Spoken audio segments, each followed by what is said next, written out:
Before we start, can you tell us a little about yourself? Okay, I am Japit Istihada. I am a fisherman at the same time I am a public servant here in Barangay Nicanor, Sabala. I'm Barangay Kagawad. Thank you po. This is my first question. Can you describe a time when self-reflection helped you improve your performance? Okay, this is my answer. I write this my answer. As a public officials, I need to collect information how to handle my duties and responsibilities. That is why I fully determined that I need to study the guidelines of the DILG regarding in the function and duties of my work. I realized that I need to adjust my temper because all I have to do is to follow the laws and regulation that bring me in a good public servant. My second question is, how do you handle criticism or feedback to grow professionally? In terms of the nature of my job as a public servant, as a barangay kagawad, one of the politician here in our community, I was encountered many criticism. For example, many individuals requesting their needs, but I cannot provide all of their needs. There is a tendency that they felt anger to me. Some people sharing bad comments, posting on social media when I was posting the beneficiaries of the particular associations of the organizations exist in our barangay because the assistance of the government is not for everyone, only for the chosen few inside the association, particular associations like DE. When we see DE, that is two associations involved. Belong that is the farmers associations. Aside from that is the Fisher Folks associations. The beneficiaries of Fisher Folks association is only for intended for the Fisher Folks associations. When you are farmers associations, the beneficiaries inside the associations intended for the farmers associations. Not all helps of the provincial government, not all helps of the municipal government, not all helps of the national government to the our barangay is not for everyone because it is only intended for the particular associations. My third question, can you share an example of how you influence or motivate others positively? Based on my personal experience, we faced and encountered many problems regarding to handle and cater the complainant of the barangay versus the respondent. It's hard to settle the problem because when we need to be neutral at all cost, it's hard to be settled. Uh, Amicable settlement only we can gives to the both side.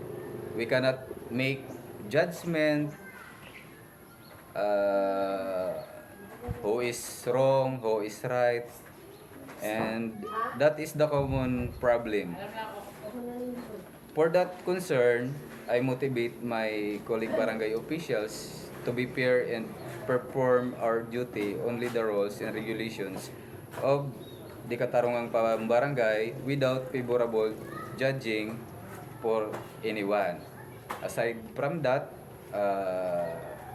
we cannot handle or preside inside the barangay hall to conduct katarungang pambarangay if the respondent or the complainant is our relatives. So we will give the best uh, uh, the best duties if we make good settlement inside the barangay without favorable conditions or sharing favorable judging to everyone. My fourth question. How do you ensure inclusivity and respect in team interactions? So, number 4, the respect to my colleague barangay officials is very needed. It is more beneficial. We have different attitudes, temper, different characteristics, different uh, behavior, different ages. Despite of all that differences, we pursue. For me, I always pursue the unity. So that helps to perform duties efficiently through the help of showing respect at all costs. Very important to me the respect to my colleague barangay officials, and I will always consider what they beliefs, what they uh, I will always respect what the ideas, opinion, and always adjust. We cannot pursue that we always right. We cannot pursue. We cannot insist that we are right. But sometimes we can be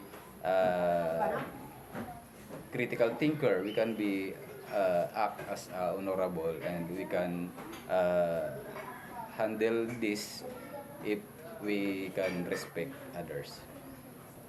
My last question. Describe a time when your interpersonal skills help you navigate a complex work dynamic. Okay. For me, to be able to learn correctly, clearly, and effectively as a public servant, I take a long time. A long time practice myself to enhance me to be a critical thinker, because being a critical thinker helps me to be honorable person. Sometimes if we are critical thinker, we can visualize what the rights, and we can make on judgment without any opinion. We can make good decisions without any suggestions. So being a critical thinker, it is more beneficial.